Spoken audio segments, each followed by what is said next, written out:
came through before the meeting that I would like to read, somewhat in the vein of Ms. Grotzinger. I think it was maybe just sent to me, I'm not sure. I'm writing to you today to share a concern regarding lack of virtual teaching for quarantined students. I have a child in grade 6 and grade 8 who will be out of school for at least 10 days due to a positive case of COVID in our home. Today I learned that they will receive no instruction from their teachers, not a live stream or video recording of lessons. However, they are expected to complete all assignments as if they were in school. The principal did say that teachers would probably be able to meet with my children individually if needed. I'm an educator myself and realize how difficult it is to teach in 2 different learning platforms simultaneously. However, no students are actually 100% virtual this year. I believe teachers would need to simply start their Google Classroom and teach the lesson while quarantined students were logged in. It would be a matter of pushing a button. All teachers are expected to have Google Classrooms established anyway. Please discuss this as a board. What is going to be more work in the long run? Students who are 10 to 24 days behind or attempting to have them join virtually. While I would love to attend the board meeting tonight to voice my concern in person, that is not an option for me at this time. Thank you, Corey Vertigan. Now, Ms. Stunkel has talked to Mr. Poswitz about this, and they are going to be looking at some possibilities to address this question and this situation. So it's not as if you're being ignored. We are aware of it, and we're going to see what we can do to make it work. It is complicated, but we will do what we can because, as you stated, it is important that the students get all the advantages they can, regardless of whether they are quarantined or not. So we are going to look at that. We have more discussion on this, you think, in item E. We do have the back to school plan and a check-in on our agenda. I was just wondering if we may have more opportunity to discuss this at that time.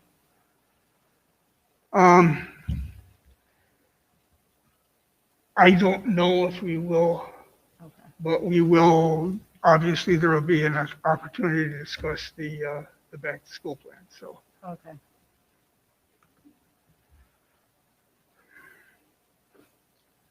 All right. Thank you, Colleen.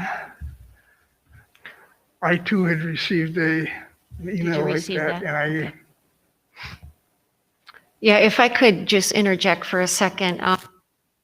Did get this information to me this afternoon. That's kind of the first that started rallying around this subject a little bit. And so right away I did talk to the principals, and it's not like we haven't talked about it prior, but what more can we do? Now, we truly have kids in quarantine, and we need to be able to meet their needs. And so just trying to find that fine line. One of the things that we talked about was many teachers should have at least recordings that they could possibly get posted on their Google Classroom site. And that would be helpful. That's not going to work for all teachers because we have some teachers that are brand new that did not do this last year. So they don't have any of those tools. So just want you to know that you're heard. It'll be something that is discussed right away tomorrow with staff at all levels, and just really trying to come up with a solution where we find that balance between how do we keep our staff, the balance between how much we can require of our staff to, and we know that we have to meet the needs of kids. We totally understand that. So just so you know, it's on our radar. We are challenging through the staff meetings right away tomorrow to try to talk about what more can we do. And every grade level is different, right? It's not a Some grade levels, we do things differently depending on the age of the students. So just want you to know you're heard, and we will be working on that.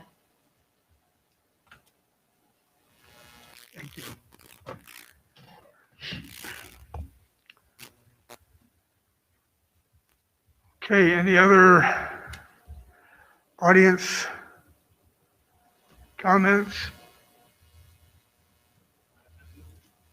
Yes. Okay, could you identify yourself? Oh, Tony? Again, I can't see. Question, does every classroom have the ability to be recorded via Zoom to any student that's sitting at home? Or some other Google system?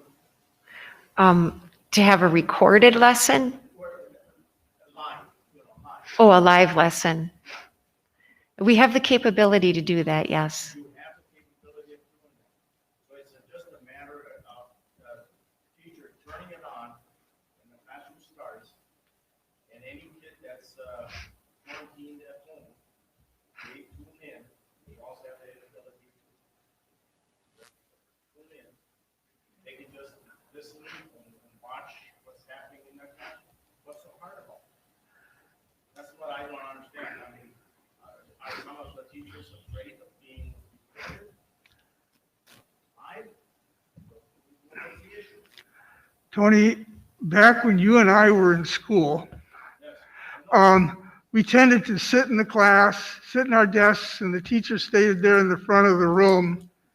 And you could put a camera on the teacher and you could see the whole class, see everything that was going on. Teachers don't do that, especially at some of the elementary grades. They are all over the room, and we don't have that. Then it becomes exceedingly complicated to try to follow that teacher and get everything mic'd up so it can be seen and worked. Obviously, we will work on, see what we can do. Okay, but I have to disagree with you on that because I used to teach also, and I was all over the classroom. Okay? If the camera is located appropriately, you can see the whole classroom. And I've done it. Okay? Do you know where the cameras for our Google Classrooms are located? I have no idea. Right here. Well, maybe you need to get a remote camera. Yeah. And they do have remote cameras very cheap, like $10, $15. In fact, I've got a few that I'm gonna get to a connection because I no longer use it. What I'm saying is, if you're located correctly, you can see the whole classroom. And then there's no argument that, the teacher's, walking around and can't see. I understand, if you're only using a laptop camera, yes, I agree with you. And that's what we used last year, so. I realize that, but that's not the way a lot of the classrooms in some of the other schools are going. Okay? That's old technology. I know, this is very old, Yes. but, all right. Well, we will move on.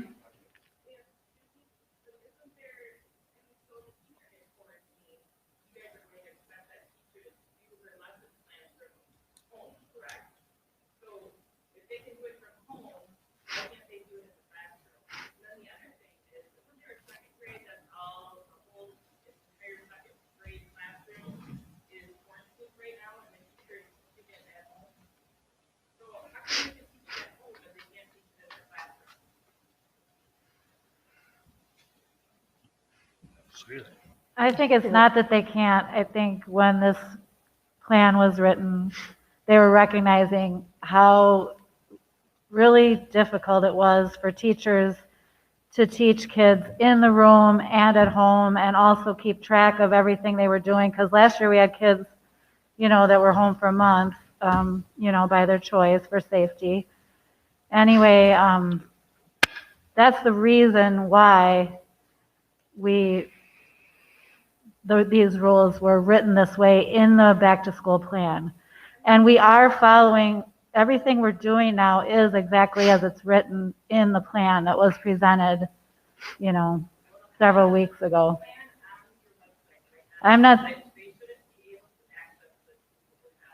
That's only written in the area that says when a whole classroom is at home. It specifies that, because I just went back and read it, I'm not saying what's right or wrong, I'm just trying to clarify, because you're asking, I was hearing people wondering, why did we do this? And it does seem strange. Why? Of course we want all kids to learn. So I'm just explaining to you why, that it was a big demand. Like, personally, I felt like we should have an extra aide in every classroom last year, to really make that happen and really make sure we're doing a good job educating kids in the room as well as at home. And of course, we can't do that. Right. But we don't have the money to pay them. Yep. Exactly. But as Mrs. Stunkel just said, they're working on this now that they see the amount of people quarantined. So I'm not trying to say that I don't want to provide this. I was just trying to basically what I wanted to do is recognize how hard our teachers worked last year. That was my main motivation for speaking. Thanks. Okay, last person.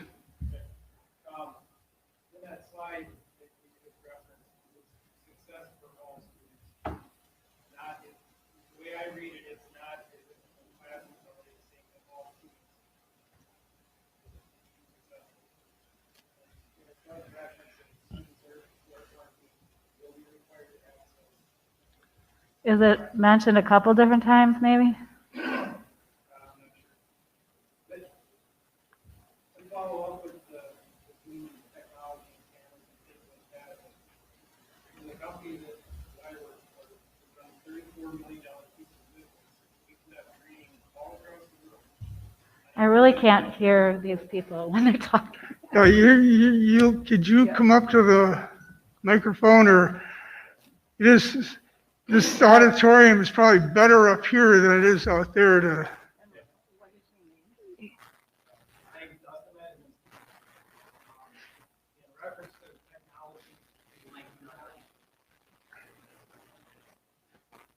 Or else you got to point it up. All right, my name is Dustin Matazinski. In reference to the technology to do remote learning, the technology is certainly available. We conduct thousands of hours of training all across the world on equipment that is the size of a football field. No one's saying. Remotely, to the tune of about $34 million a year worth of training. I gotta believe that our school district has the means to purchase a couple of cameras or a GoPro. I mean, anything to allow these kids that have to be quarantined to be able to get the information they need. I mean, between Google Classroom, Zoom, Chalkboard, there's countless programs that are available, and they don't cost that much money. So I do. Nobody's saying it's not doable. It's just, I just wanted to recognize that it did add a lot of work. But it's not that much work. Last year, when COVID first hit, our company, we weren't able to travel. My portion of the business is 100% travel. We had to seesaw travel, and we still overnight had to figure out how to do our job. And we were very successful over the year. We actually had a record year through COVID because of adopting things like remote training, remote service, utilizing the technology that's available to us now. So I would encourage you guys to look outside of the box and find a way instead of. We didn't write this plan. But we did approve it. And we're open to any plan that comes up. Yeah. Right. Yeah, obviously they will look into this and see what can be done. At this point, we don't really have the equipment to do it, but you're right. It would be very nice if we could. So we shouldn't we shouldn't dismiss that it is extra work, and we shouldn't forget that we do ask a lot of our teachers. It would be, I'm sure this year will be easier. They've already gone through the learning curve, and if we don't have as many kids at home, hopefully. But if half of it was just keeping track of them and trying to get them to actually sign in and, I understand they're that kids, it's a lot of so work. But there's it's no different amount of than work running a that you can business, put from managing a making sure classroom of kids, both in the room and at home. I think we should at least recognize that it's not easy. And there's a lot of resources available. Myself, I'm available to help with any of that any of the online tools. I can rally a lot of people that have a lot of background with that stuff. So, Hey, You don't have to Dustin, take we it on may yourself. well take you up on that. So, thank you. thank you. I'm going to make a couple of comments real quick, just so that there isn't confusion over our language a little bit. Sometimes in education, we get into our own little definitions. Google Classroom is not the same as live streaming. So Google Classroom is just the platform, and that is what's written in our school plan, that the kids are required to go to their Google Classroom to access the lesson, to access the assignment, etc. And that is where we could be posting, if we're not going to live stream it, we could be posting a recorded version if we have it from last year, if it's a repeated lesson. Back to the technology, we have the technology. I answered that question. We do have the capability. We did it all last year. So that technology didn't go away. It's still in our buildings. And one other quick little comment, and that is as far as, getting the laptop out and having a pan of the whole entire classroom. As good as that sounds and as easy as that sounds as just pushing a button, education is different than a lot of other areas. We also have to respect the confidentiality and the individuality and the diversity of all of our students in that classroom. And so there's all of that we have to take into consideration when we are live streaming. And that's a lot of extra challenges that teachers have to go through to make sure that, we're just promoting a lesson, that we're not exposing kids or behaviors or challenges or any of those things in the midst of that lesson. So just thoughts from the educational world. It's just, there's additional challenges, but definitely we will be looking into what more can we do. Thank you. All right, and with that, we will move into our administrative reports. Nathan, you want to go first?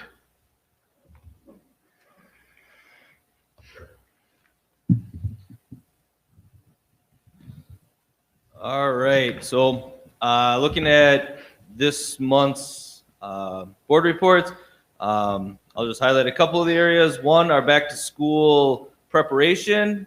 We had lots of training this past right at the end of August. I believe that our teaching staff thought and felt that we did a very good job with training on our ELA, so our ARC curriculum, which is our ELA, or English Language Learning curriculum, and they also felt like the math expressions, which is our new math program, a lot of that was a success.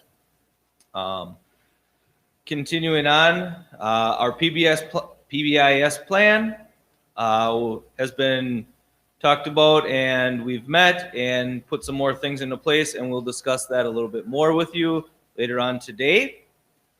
And then just the fact that we're all back in school. I know the teachers were very excited, and we felt that at the beginning of the year, the first couple weeks have gone by pretty well so far.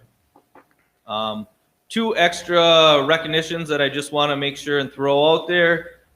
because we did have some people donate some stuff to us at the elementary school. Kaufman and Sons asphalt ceiling, they donated their time and materials for a couple of our areas at the school. So I wanted to make sure that they were recognized, and also Walmart and the Salvation Army donated, well, now they've donated some more, so well over 200 masks to the elementary school. Thank you, Nathan. Any questions? Questions? We're good. You did a good job. Ah. Well, Greg, you're next in line there.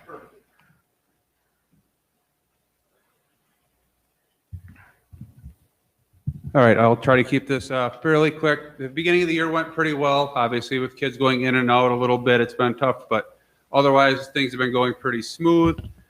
We've started our work as PLC groups. In fact, we had our second meeting in here today. A lot of good conversation among staff, talking about just good teaching practices, working together as colleagues, trying to help each other out. So that has been good to hear, great conversations.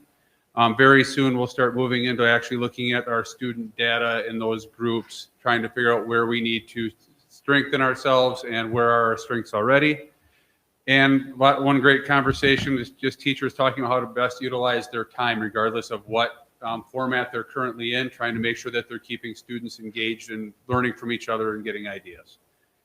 PBS meeting's already started. You'll hear more about that. RTI will be starting soon. And of course, we are in the midst of homecoming week. So that brings its normal chaos, added to the fact that we're trying to do it in week 3 of school has made things especially challenging. But Student Council did a nice job of pulling everything together. The one big change for this year, partially COVID driven, mostly construction driven, is that we're moving our parade to the grounds here at the middle and high school. The parade will be making a loop around the building here. I think that went out on Facebook already. We'll make sure we continue to promote that and invite the community to come enjoy the parade here away from the construction this year. Any questions? If it's raining on Friday, what is your plan for the parade? We'll just kind of have to decide if it's a really hard thunderstorm rain, we'll probably have to cancel. If it is just a light to moderately hard rain, we will probably have it in the rain. Okay, just was wondering if you're going to move it inside. Yeah, unfortunately, we can't bring the floats inside. Reminds me of an old Gene Kelly movie about parading in the rain. Yep. Anything else? Thank you, Greg. Thanks. Thanks, Greg. Troy. All right, big emphasis for the start of the school year would be PBIS. We met with our tier 1 teams at the middle school, at the high school. Tier 2 teams we got moving on. You can see some of the other stuff there, sports and official scheduling, setting up the BAI tracking document for teachers' claim students, working on data boards again, which is the ability to track their math, reading, your ELA scores, behavioral, attendance, disabilities, all that on one document to get a more complete picture of where every kid in their district is at. Reviewing grading best practices is something we want to take a look at moving forward. You can see the behavioral data if you scroll down there. Middle school doing pretty good for this time of the year. High school, a little bit more write-ups if you take a look at the data there. The vast majority of those write-ups are going to be accounted for by 4 different students. 2 of them we have for sure plans on. Another one we have a meeting tomorrow to come up with a plan for. So trying to reduce those. So. Questions?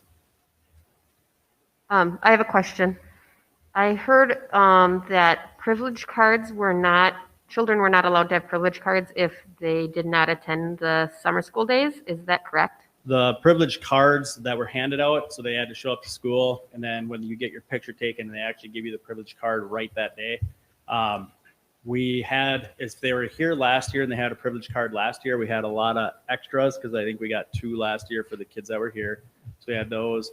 We actually put in an order for every kid that we were notified that did not have one. We actually got those in, I think it was Monday they came in. I think there's only a handful of kids that don't have them now.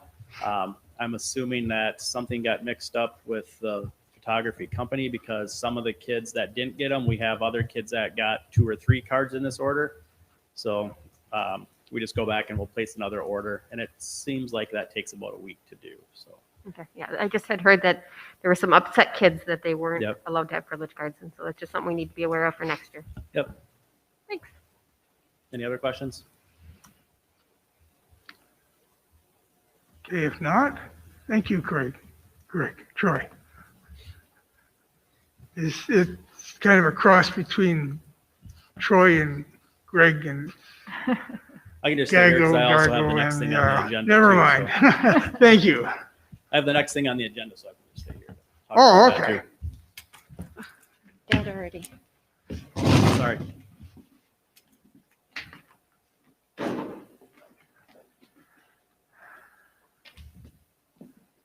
And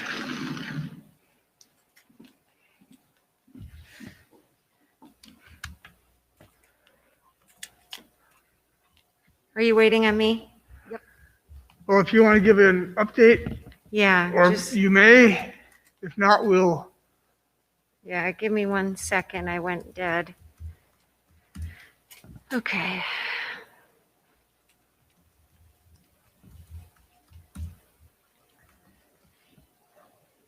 All right, so super quick from the superintendent desk. We could talk a little bit about preliminary enrollment numbers if you want to do that now. Let me give you the rest of the update and then we can go back to that. Basically, we've been discussing COVID a lot. It seems to be the number one topic around my table. So everything from looking at some mitigation strategies that could help with the spread. We have right now 14 positive cases and 2 staff, I believe. And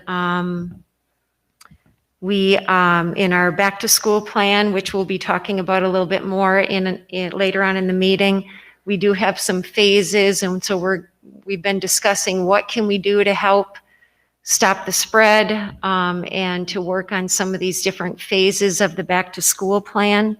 So we've been talking about masking, cleaning, field trips, athletics, distance learning. So more of that coming. Been really watching the data at the county level as well. And I'm sure we'll be talking about that in the back to school plan. So those numbers are definitely ticking in the upward direction. Working a lot on ESSER 3 funding and ESSER 3 budgets. And all of you, we will be having a public meeting in October, October 6th. And that would not be like a regular board meeting. It would just be an additional like meeting of the whole, committee of the whole. And the main focus at that meeting will be to talk about that ESSER 3 money that is coming to the Ladysmith School District and how we want to budget that carefully to meet the needs of kids. I sent a survey out to staff to get a lot of feedback from the staff as well. So I'll bring that information to that meeting.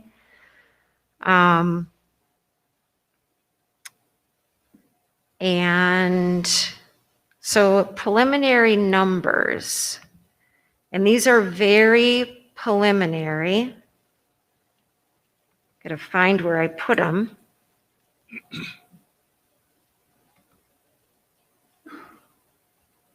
Did you guys see where I put those? it's in the. Oh, here they are. Sorry. They were right there in front of me. So I have a little chart in there. Anybody that has board docs, you can find this chart. It just says superintendent update on enrollment. So I have the last 3 years. Now the numbers for 21-22, this school year, they are not official. Absolutely not official. The numbers in the other 2 columns are. Our third Friday count is this Friday. So this was a mock run the Friday before. And so these numbers are going to change and ebb and flow. And we'll have solid numbers for the October board meeting. But at least you can kind of see for preliminary reasons, our head count. Our head count for this school year is looking like it's right around 764. So it's, according to these numbers, it's up 1 student from last year for head count. Again, very preliminary. Open enrollment in is at 133. Open enrollment out is at 123. So we're plus 10 at this point for in and out. And FTE is at 736. So you can see how that's trending for the last couple of years. Again, I'll have final numbers for the board in October.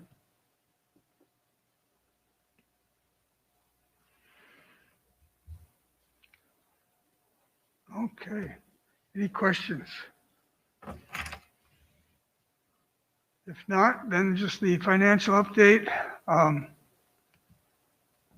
Mike. Total expenditures, total revenue, still working on the budget. Auditors have completed their work. And things are progressing in preparation of the annual meeting when we will have our final budget in a month. All right. Dbis presentation. So this is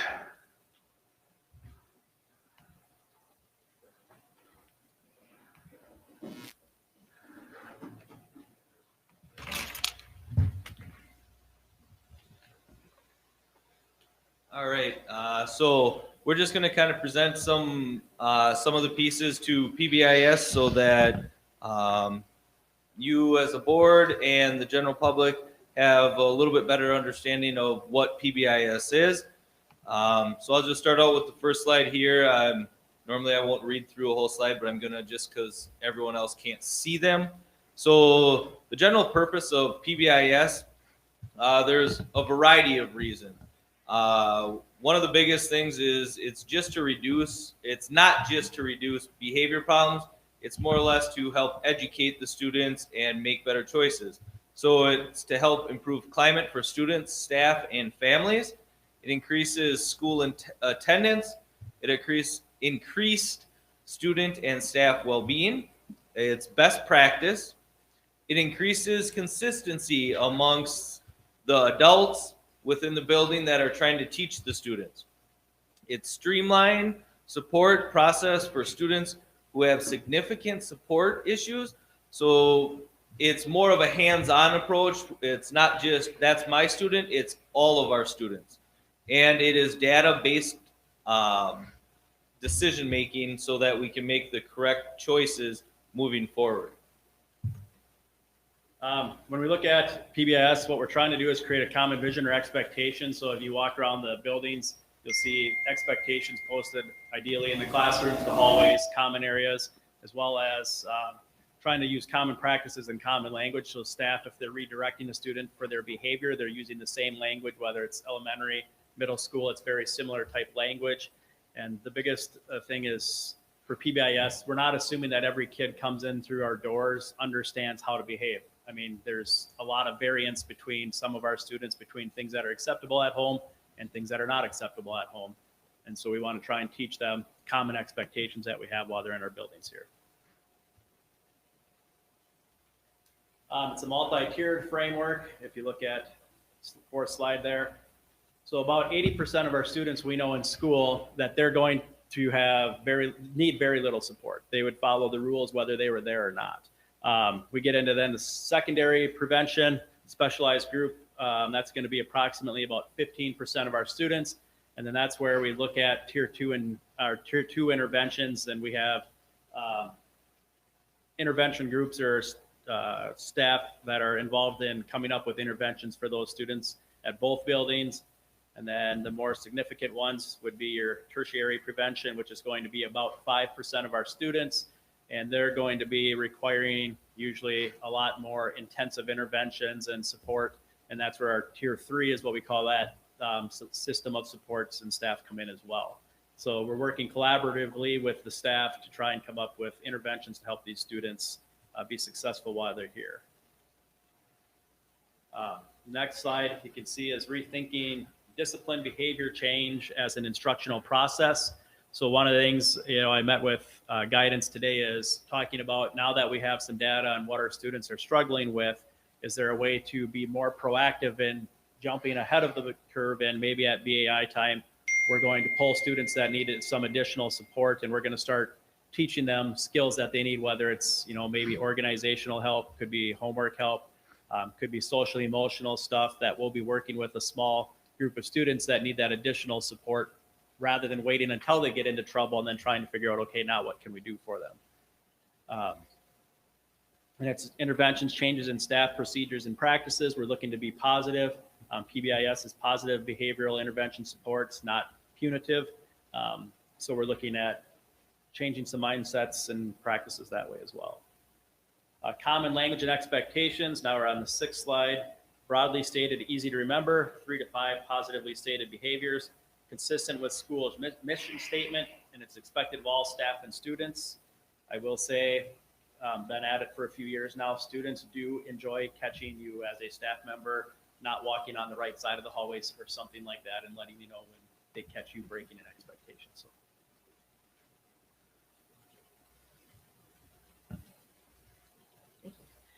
So we'll break it down a little bit what we do at the elementary. And at our school, we kind of combined SEL and PBIS because they're kind of like peanut butter and jelly. You can't have one without the other, and they really help. So through the PBIS, the kids understand the expectations, but through our SEL instruction and that social emotional learning, that's where they learn how to get those competencies to actually, go through with the behaviors and to meet those behavior expectations.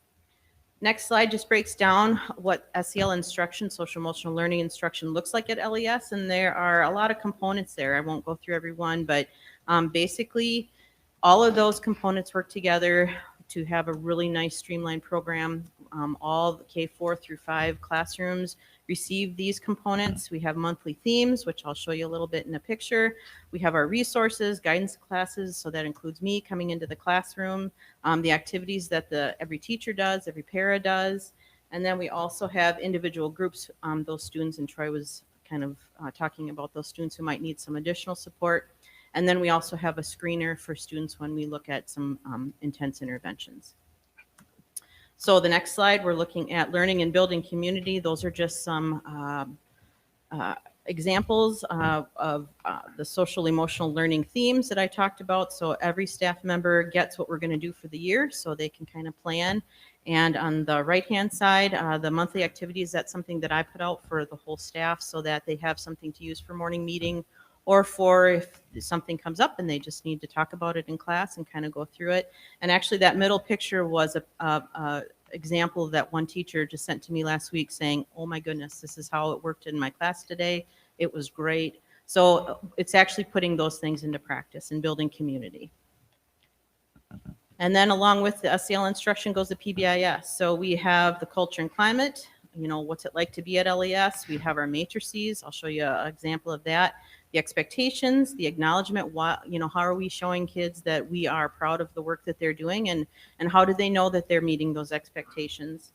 Interventions if we need some more reteaching, and then discipline our ODR process and procedures. It's not, like Troy said, it's not punitive, but we're focusing on the positive and what the students can do. Next slide, the foundations and planning. That is what this has kind of been a 2 to 3 year process at the elementary. Then it's all kind of coming together really nicely. So on the left, the hallway and lumber laws, those are some of our signs that we have posted throughout the building for the common areas. And then on the bottom right, you'll see a 3rd grade classroom matrix. So every grade level has their own matrix of the expectations that they have for all of the different activities that they would do in the classroom, seat work, how they're walking to transitions in the classroom. How are they doing with independent work? How are they doing with group work? And just some expectations that we have so that we're all working together for the common good. And then the top right is just an example of the Pbis agenda, the meetings that we have every month.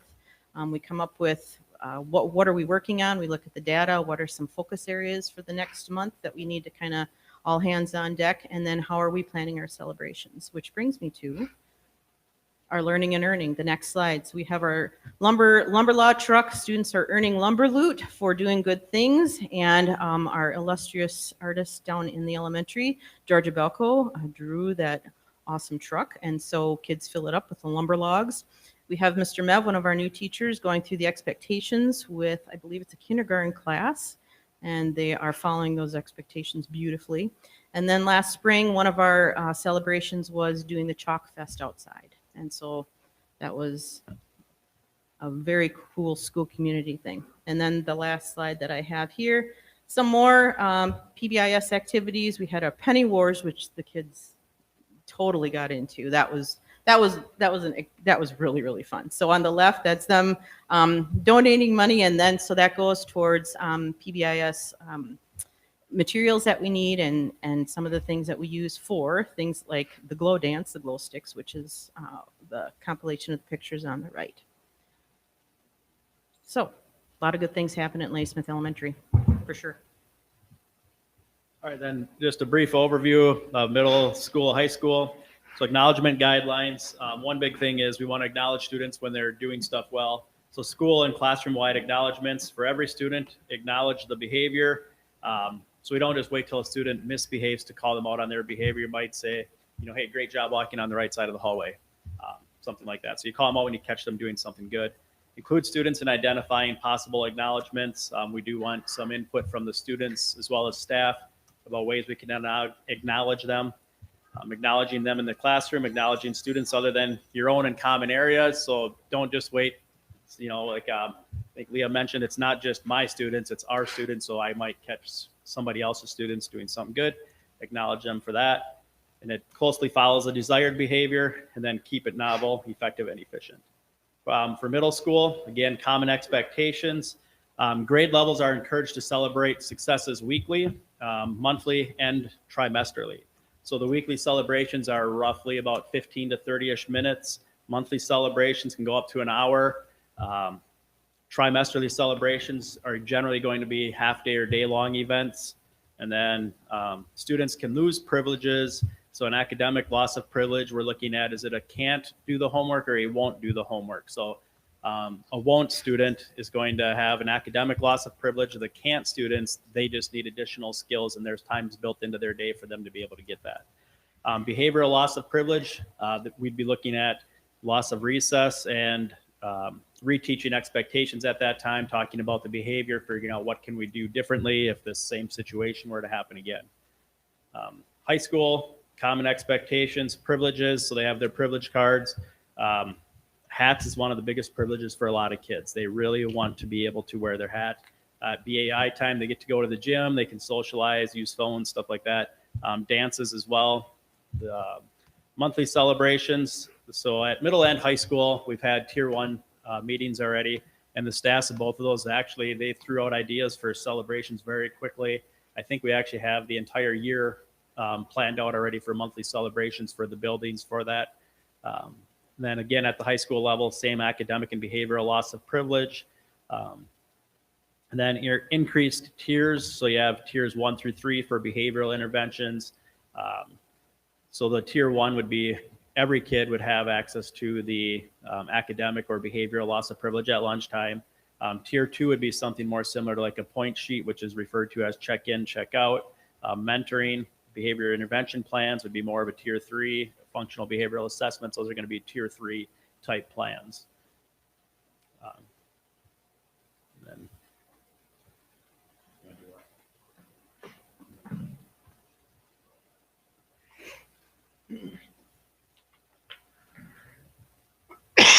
And then the last slide we have is just kind of the roadmap of putting it all together, using the SEL, the PBIS, and meshing them all together to make sure that we have a coherent system so that again, staff are working together to make sure that we're teaching students what our expectations are and moving forward like that. Are there any questions?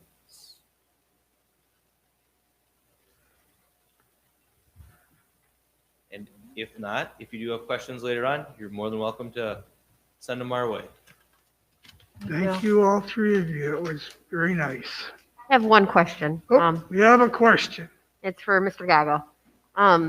So I see that you had loss of recess as a punishment, I guess? That'd And- be for behavior, yeah. At this time, yes. Okay, so is that part of PBIS? Because PBIS is It's positive one of the based. consequences, I guess you'd say. There are still, so PBIS isn't necessarily a top-down approach from me or Mr. Steinmetz to the staff saying, here's how we're going to do it. The teachers kind of run the tier one aspect of that. One thing that we've talked about doing is creating almost like a separate type recess. And there are, depending on what we feel the kid needs. So if they do we feel strongly that this kid needs recess, that's something we'll do. There are some kids that they also just don't want to go outside for recess, and they might come into the room on their own, not that they're forced to go there, but so we just have a few different options there, but that's one of the consequences that kids could have to face, I guess. So. I think I've made myself clear plenty of times on how I feel about getting kids outside whenever we possibly can. So Yep. that was why. Any other questions? And again, we can go much deeper if you want. You can stop in our offices. We can talk about this for a lot longer if you'd like. So. I'm excited to see it happening in the middle and high school now. Thank you. Okay, update on trimesters and engagement.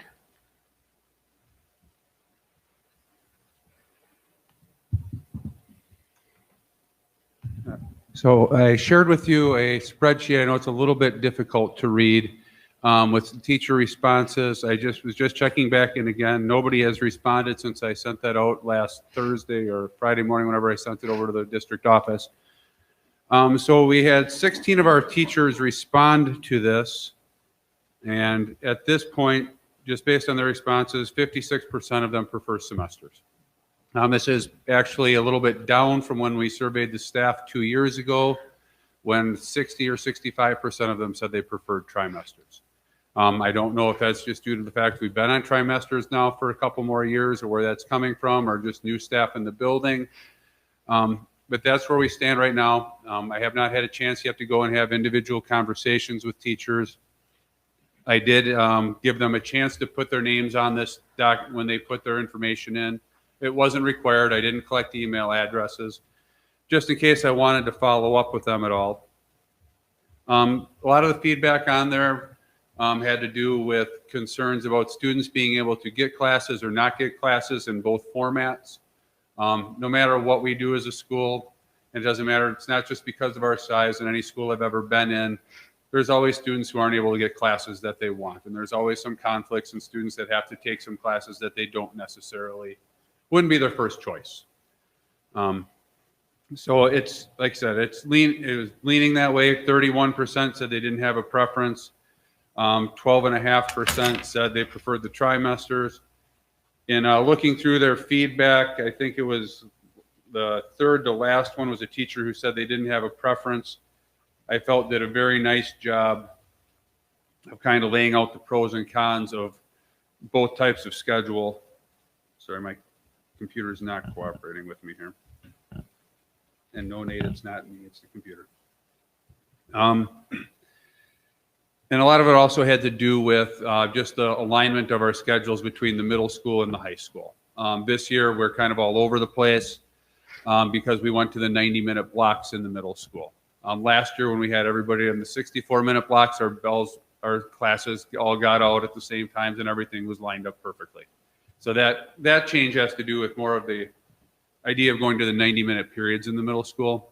And that doesn't really have anything to do with the trimester versus semester.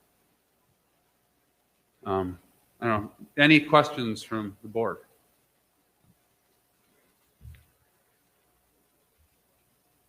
It did look like there was some thought put into these responses you got.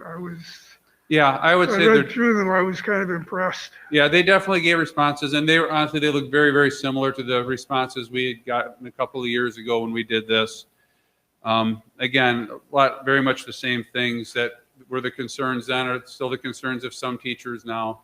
One of the big things, as I stated earlier, though, is good teaching will be good teaching through our PLC process that we're working now, where we're really working collaboratively within departments and learning how to use the time that we're given, whether it be 60 minutes or 90 minutes or 45 minutes, is going to be key. Is, how do we keep the students engaged for whatever amount of time we have them in class?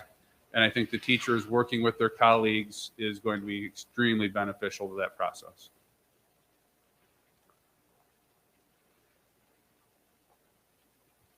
Anybody else have any questions, comments?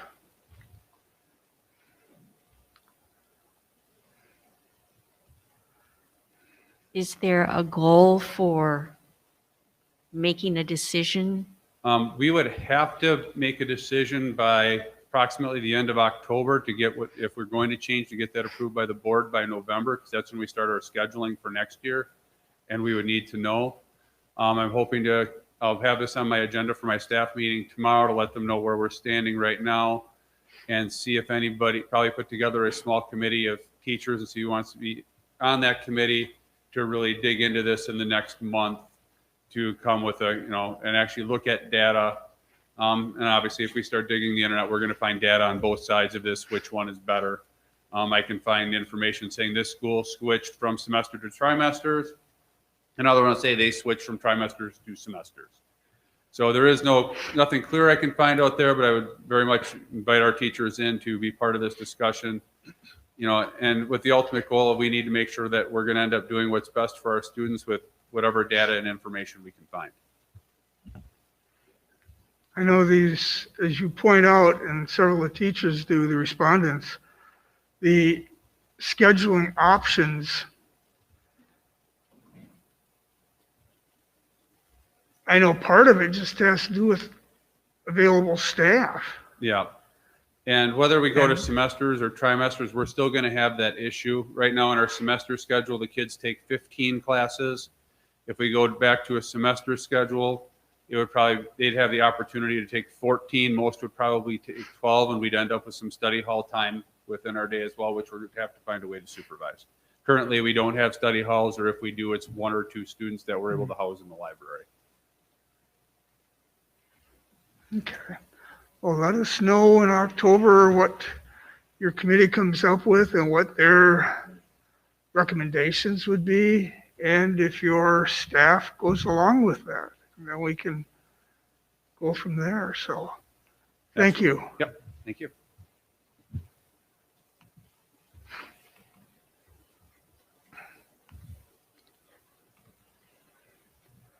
All right, the back to school plan. We have the plan, we have the mitigation phases.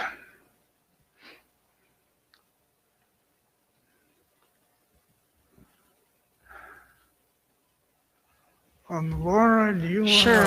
I think the best place to start, again, these are attached in the board agenda, so anybody can access these to look at them. I think we should start with the mitigation phases. I haven't done anything different with the back to school plan. It's exactly the way it was at the last meeting.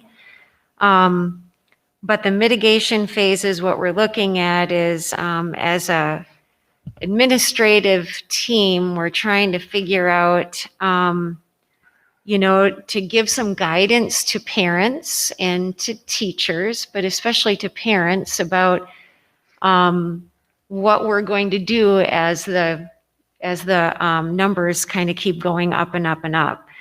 And so we talked about right now, our back to school plan is at, like, we call it phase 0, right? It's exactly the way it is in the back to school plan. That's the plan that we are following at this moment. In that plan, it talks about, going to phase 1 or phase 2, depending on what's happening in your community. So we're looking at phase 1. Probably the the biggest thing we can do for a mitigation strategy at phase 1 would be to, to look at using masks so that we can prevent the spread of the virus. And so that's the biggest change. At phase 2, we're looking at, we have so much virus and so much disruption in the school that we're not really doing school well. And maybe we don't have the staff to be able to handle school. And that's when we would go 100% distance learning. Now, those numbers that I have in there are estimates. They're not like, solid, and they're up for discussion. But phase 0 is where we are now. Less than 20% of our students are affected right now. Okay, so we are at a mask recommended. Phase 1, we're looking at where we have 20 to 30% of our students being impacted. They're either under quarantine or they are positive, or they're at home waiting for a test or something, but they're not in school. So, they're not in school due to COVID, okay? And so when we get to that 20 to 30%, I mean, that's a lot. That's a lot of kids being affected. Then we feel like we should be putting a safety barrier in that class or in the school. And so that's when we were looking at masking. And then we're looking at distance learning, not as a straight hard 30%, but that's when it gets difficult. When you have 30% of your kids out of the building, it gets difficult to do a good job with your instruction. So that's kind of our rough numbers right now. So basically we looked at the different areas. Mask use is the most, that's the hot topic right there for phase 0, phase 1, phase 2. Cleaning, of course, we're doing a good job cleaning during phase 0 right now, but we would amp it up a notch in phase 1. We would, and I have them in the chart there, just doing a better job with lockers and handrails and every single desk in between every single class, etc. For the extracurricular and the field trips, we kind of want a chart to go by so we can help guide our teachers and our parents with that question. So right now we have no restrictions. We're under 20%. We don't have restrictions on extracurricular, on field trips, etc. When we get to phase 1, we are probably going to have to cancel field trips, and we would continue sports. We would probably recommend that sports look into masking, but we would continue that. And extracurricular, we would also continue, and we would probably have to ebb and flow it a little bit like we did last year. Maybe some of our concerts would be virtual, depending on what's happening in the community. So we would be making, tough decisions at that point. If we get to phase 2, which is, high impact in our school, that's when we're looking at, again, canceling field trips. Sports could continue depending on if we had enough athletes to participate. So that would be determined by how it impacted that particular team. We would probably look at limiting spectators, and we would also look at a lot of those things could be canceled, right? If we don't have enough players, we're going to have to cancel. Special education, I didn't want to forget those students, and mostly I'm focusing here on our most vulnerable special ed students, not the general population of special ed, but our most vulnerable. And right already for that population, we are already doing virtual home visits. We're not actually going into the home for those visits. We're doing them virtually. We are doing our community services virtually as well. And if we are providing a face-to-face service, we're asking that community base to come into our building, into our district building to provide that service. So just so we can have a little bit more control over that. At phase 1, really nothing would change. Those words are all the same. And then at phase 2, which potentially, we could be at distance learning at that time, that's an opportunity for us, like we did last year, to bring some of our special ed population into the building and meet their needs in the building while we're doing distance learning for the general population. And again, this is all dependent on lots and lots of variables, and I'm not talking about the whole entire general special ed class. I'm talking about specific groups of kids. Below that, there's another chart that I think is really important that I really want feedback on. So the chart at the bottom talks about distance learning and contact tracing decisions.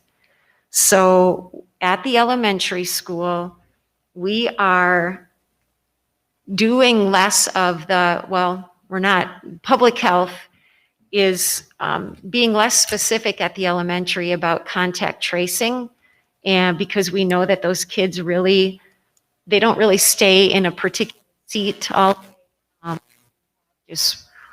just one place, so that they only are around the kids that are around them in a seating chart. We know that they interact with each other all day long. So at the elementary school, we're trying to look a little holistic and a little bit more realistic with those situations, and say that once we get a classroom that has 2 in one classroom, let's say it's third grade class, as soon as we get to 2 of those kids are positive and they're home with the virus, we want to protect the kids in that classroom. We feel that there's transmission going on in that classroom. So we would like those kids to be in masks while they're in that room. And then when we get to 4 students, it's pretty obvious where the virus is being transmitted at that point. And so at that point, we would like to go to distance learning and quarantine the whole entire class, send them home to learn. The teacher's at school. The teacher is teaching virtually and live streaming the lessons for the kids at home and supplying those kids with devices. Now, it's a little different than what we did this past 2 weeks. We were a little bit more, our standard was a little higher these past 2 weeks. And so we do have 2 classrooms that are home learning virtually right now from the elementary school. So we're trying to maybe lessen those standards a little bit so that we can try to provide as much face-to-face in our school as possible. That's always our goal, as many students face-to-face in our building as possible, trying to balance between safety and education all along. At the middle school and the high school, we're strictly relying on public health and contact tracing. So the kids that have interacted with that child would be quarantined by public health. And then they would be home. Level out at the middle school, high school, instead just worrying about what's around that student that is positive. So it's a really different concept between elementary and then middle school, high school. Now, if we got to a point like in phase 2, that the majority of our middle school, or more than 30% of our middle school, is being affected, we may want to contain the middle school, quarantine the middle school, go to distance learning for a short amount of time, like we had to do last year, and then bring everybody back. Again, we will not choose that willy-nilly because we know that we need them in the building. So these are guidelines that we wanted to go over and get some feedback and talk about some of those percentages and talk about some of those requirements. And so I'm looking for discussion on that. I was wondering how many students currently are in quarantine or isolation, or approximately. Yeah, I can give you that answer in 1 minute. So as of like right this second, as of today, I need to do a little bit of math. We figure these out every Tuesday. So as of Tuesday, we had 7 quarantined as of Tuesday at the middle school, 7 at the high school under quarantine, and at the elementary, we had 2 classrooms plus 15 students. So we sent 2 classrooms home, plus we quarantined, well, public health quarantined 15 additional students. So that was as of Tuesday, but that number has grown a bit since Tuesday. Not tremendously, but it has grown a bit since Tuesday. So it looks like you're about halfway to that 20%, Yeah. just roughly speaking. And I And also wondered, like, what would how often are you gonna look at your numbers and make changes between this metric? Are you gonna, be in phase 1 and then the minute the numbers get better, go back to 0, then back to 1, then up to 2, then back to 1, like changing every couple of weeks? Because yeah. me, Well, as far as how often we look at the numbers, we look at them every Tuesday. And do, mathematical look at them every Tuesday. If history repeats itself, Krista, and you look at the charts about what's happening in our community, it's not going to go back and forth like that. It's going, once we're in phase 2, we're going to be there. We're going to end up into phase 1. We're going to be there for a while. We're going to peak up to phase 2, and then we're going to slowly work our way back down before we get back to phase 0. I don't think we're going to bounce between phase 1 to 0. I think it's going to be it'll be a chunk of time where we are, doing everything we can to stay face to face. because obviously if you're in 2, you're going to want to get the kids back to 1. But I just couldn't really see like reassessing every week and mass on, mass off. No. Because, okay, No, that That's would be a waste of our time. good. Yeah, that would be so confusing for parents. So I guess I can't stop myself from saying that this is just so complicated. I mean, all this could be a lot simpler if we all just wore masks. I'm sorry, I have to say it. It's, just even listening to the explanation, it kind of was making my head spin. Especially because you're going to say, okay, you're going to wait till you have 2 positive cases to admit that the virus is present in the classroom. And then 4 will mean, okay, it's really present, we better do distance learning. When we all know that the virus is present in every classroom, pretty much, it's likely already. I mean, it's in every school building, and it's likely that it's in almost every classroom. I don't know why we have to wait till we have proof of positive tests, A lot of people aren't even getting tested, so chances are it's in every classroom. But I'm not calling for any changes, I'm just making that recommendation, I guess. Laura, Okay. I have a question. How are we going to enforce masks if we do, like, elementary has 2 or more positive cases? Who's going to enforce them? How are we going to enforce them? Because the parents have made it pretty clear that if they don't want to send their kid in a mask, they're not going to. So what are we going to do to ensure the safety of the other kids? I can't get behind a plan that we don't have a consequence for, I guess. Yeah, you got to think about it a little differently. When you're in an elementary building, when kids show up to that classroom, they really, it's very rare that a child is going to, to not follow the lead of the teacher. When they get into that room and that teacher is like, okay, boys and girls, for your safety, we've had some transmission in the classroom. We're going to put a mask on in this room because we all want to be safe. I don't think you have a teacher at the elementary school that isn't going to be able to get kids on board with that I don't think we need to have a consequence. I think that they're just going to do that because it's part of kind of like what they talked about with PBIS. It's just part of what they do at the elementary building. They're safe, they're respectful, they're responsible. I don't anticipate. And maybe I should have made myself clear. I don't think we're going to have a problem with the students. And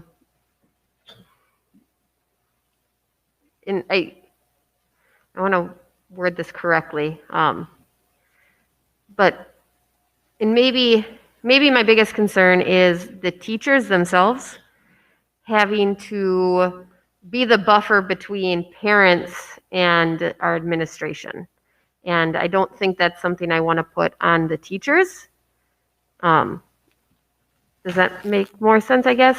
I think if a parent tells their child, you're not going to wear a mask, I don't want you to, and then the teacher tells the child to put a mask on, the child's probably going to put a mask on. But when that child goes home that night and says, teacher, put a mask on me, we're going to have upset parents. Yeah, well, we can get in front of that, Melissa, just by, first of all, Mr. Steinmetz is going to take the lead on following up on that.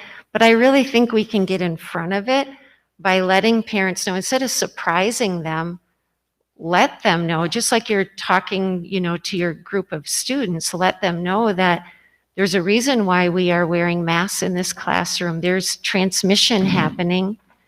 And I think if we deliver that information to parents, I don't think we're going to get a ton of resistance. I really don't.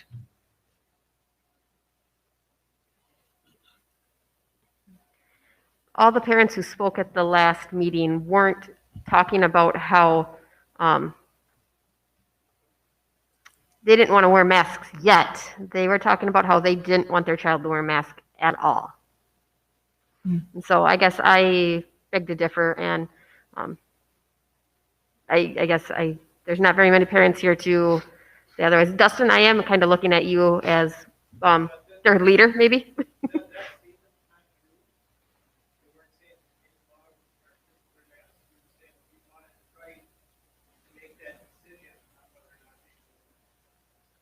Well, but you wouldn't be making that decision. The school would at the 2+. And so, I guess I'm concerned that it's going to be an issue again, but maybe it won't. I don't know. I'm assuming we have about 16 kids in every class, so that's about 20% that mask. The 2 in a classroom would be about 20%. Right? Is that about our average? Is like 16 to... Yep. Yeah.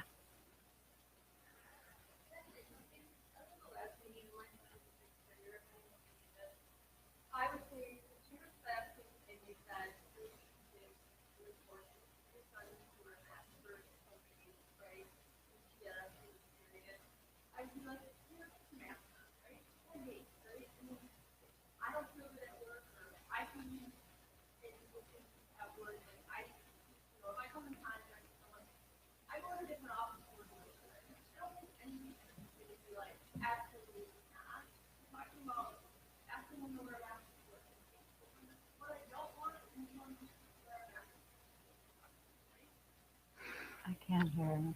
Okay, so basically you're saying that if your child is required to wear a mask for 2 to 3 weeks, that you could handle that.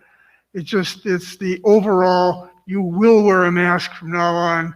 That's what bothered you? Okay.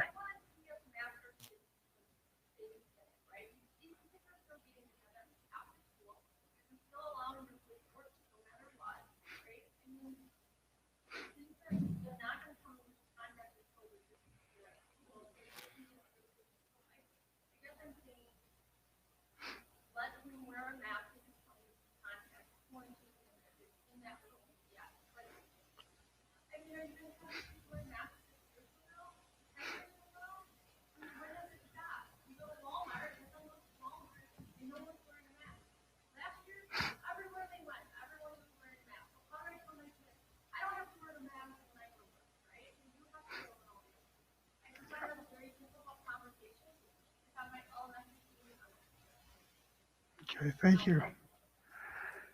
So it's,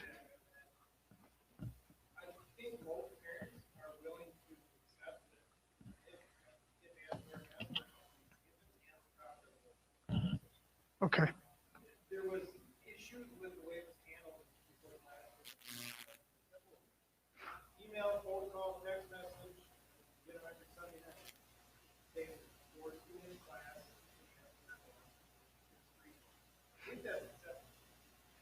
It's difficult to swallow when you just, oh, they're all wearing masks, especially when it's okay.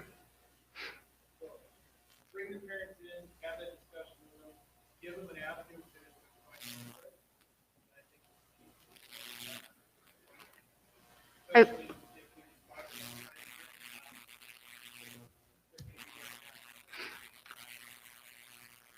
One of the things, as you notice on the agenda tonight, later on, we do have to give the administration the option or the right to change some of these as needed, because sometimes it's going to happen very quickly and there won't be time to get a lot of parent input. But I think at the same time, we'll make sure that when it does happen, that parents are very well informed. And if there's going to be a time limit or a time for it, 2-3 weeks, that they will be informed then, immediately at the beginning, that this is what's anticipated. And because if it happens quickly, you know, we don't know. Like suddenly you got 4 kids in your class who are sick, or 2 kids have been positive. We need to have masks now. So it may not be time for a lot of parent input, but like I said, we'll certainly make sure that parents are informed of what's going on. The couple so far, there have been the phone calls and the messages right away saying, here's what's happened, here's what's going to happen. So,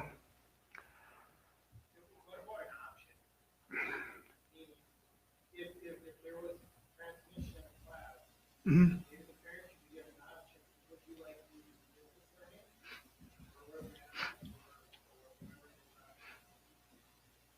I know that's not ideal, but it's, in my experience, Right? I agree with you, Dustin, but I don't think any of our, especially elementary school teachers, will. Distance learning in elementary school is just so hard. Right. It's not easy as a parent working a full-time job. But Yeah, it's, I guess, our teachers work very, very hard. We have some really great teachers. And I worry that if we start giving options like that, and requiring our teachers to distance learn when masking would have been just a better option, or distance teach, sorry.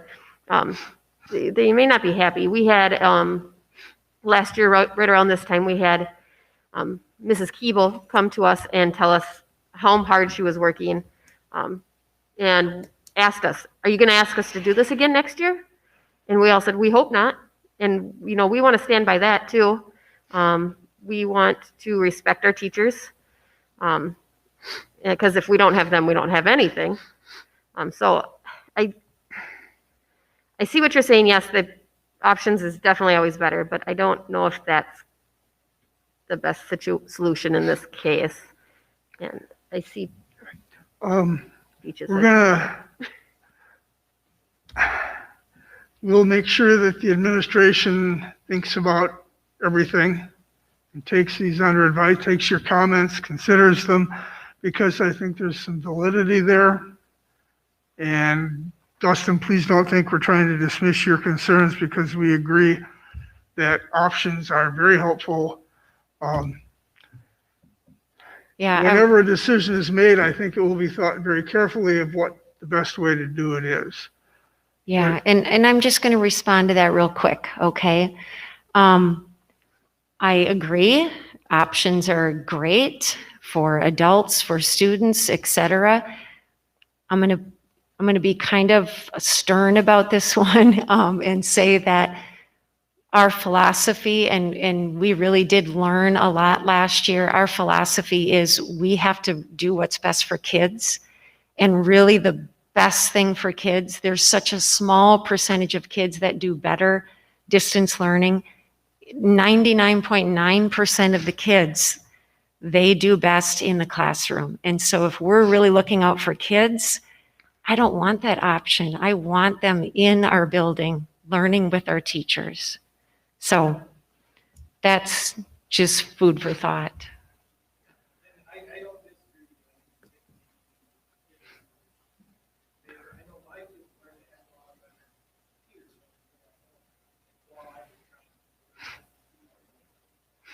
Yeah.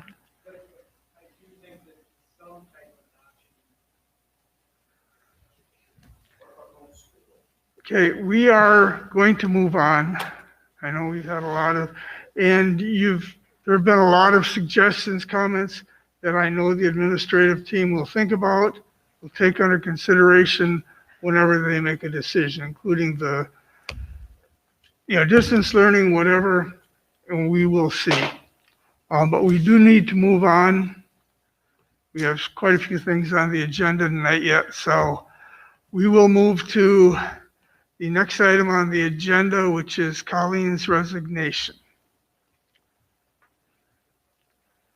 And this is basically, Colleen is moving out of Ladysmith. She's going to move over to the Wass area where her family is. And so this will be her last meeting. We will be talking later about approving the process of finding her replacement. So everybody's seen the letter, and we don't have to vote on it to accept it. It is what it is. So now we will move for executive session. Motion to enter into executive session for considering the employment, promotion, compensation, or performance evaluation of a public employee, Wisconsin Statute 19.851C, deliberate or negotiate the purchase of public properties, the investment of district funds, or the conduct of other board business whenever competitive or bargaining reasons require a closed session. We have a motion. Do we have a second? Second. We have a second. All those in favor, voice vote, Aye. Aye. Aye. Aye. or a roll call vote. I'm sorry, my bad. You Oh, guys did Jeff? what I said. Aye. Melissa? Aye. Mike? Yep. Colleen? Aye. Todd? All right. Krista? Aye. Gerard? Okay, we are going into executive session. You may stay here. We will step away. Jim, you want these